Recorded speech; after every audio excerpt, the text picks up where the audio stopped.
ya udah deh jadinya nyalahin orang lain seperti itu.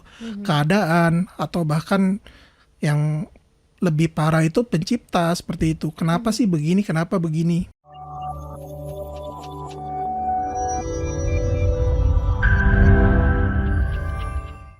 Seseorang bisa dikatakan tidak sehat atau mungkin akan sakit secara psikologis, itu seperti apa sih definisinya supaya sahabat sonora juga paham nih, kita harus sehat mental, sehat psikologis seperti apa, Kak Ernest? Oke, di sini mungkin saya pakai salah satu untuk dari data WHO. Ya. Jadi WHO itu mendefinisikan kesehatan secara mental itu suatu kondisi sejahtera di mana individu mampu menyadari kemampuan yang ia miliki, mampu mengatasi tekanan dan stres dalam kehidupan sehari-hari, Ya.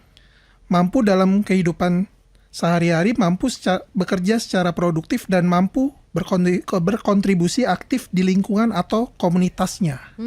Mampu. Iya, Oke. Mengatasi tekanan, mampu menyadari. Pertama menyadari, kemudian mengatasi, dan juga mampu bekerja berkontribusi. betul. Ini secara definisi kayak sebenarnya nggak mampu, nggak baik-baik aja, tapi dia mampu-mampuin. Nah, itu gimana nih dengan Iya. kondisi sekarang, Kak Iya. Ernest?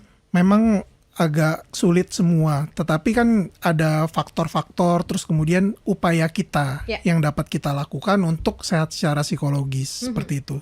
Jadi contohnya misalnya kayak tinggal di Jakarta kayak gitu macet ya, kayak gitu kemacetan luar biasa. Nah, itu kan faktor lingkungan juga mempengaruhi baik itu secara polusi udara atau segala macam seperti itu. Lalu kemudian juga dari teknologi itu tadi ada disinggung sedikit mengenai pada saat lihat media sosial segala macam itu jadinya kayak oh kepengen ya kayak begini, andai saya begini ya, coba kalau begini ya. Jadi orang biasanya mencari jalan pintas kayak gitu. Nah itu yang menjadikan orang menjadi tidak sehat secara psikologis seperti itu. Oke. Dan ini bisa untuk semua usia, Iya. dari anak-anak juga bisa. Dari anak-anak juga bisa. Jadi kan membandingkan dari kecil seperti itu. Terus kemudian juga lingkungan sosialnya seperti itu. Kalau lingkungan sosialnya membandingkan segala macam, itu orang jadi merasa minder. Terus kemudian kenapa saya harus kalah? Kenapa harus menjadi yang tidak terbaik seperti itu? Itu jadi kadang-kadang memicu seseorang itu bersikap maladaptif biasanya saya sebutnya. Jadi maladaptif itu dia tidak mampu untuk beradaptasi pada lingkungannya.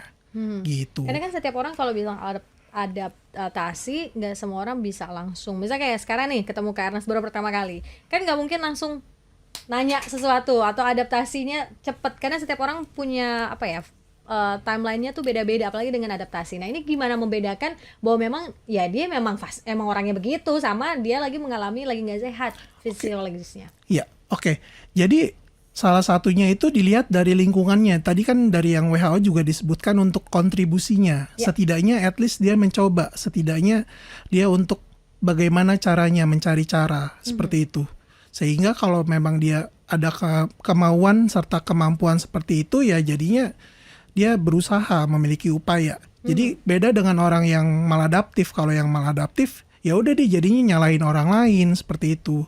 Keadaan atau bahkan yang lebih parah itu pencipta seperti itu. Kenapa sih begini? Kenapa begini? Biasanya itu tidak mengevaluasi diri sendiri.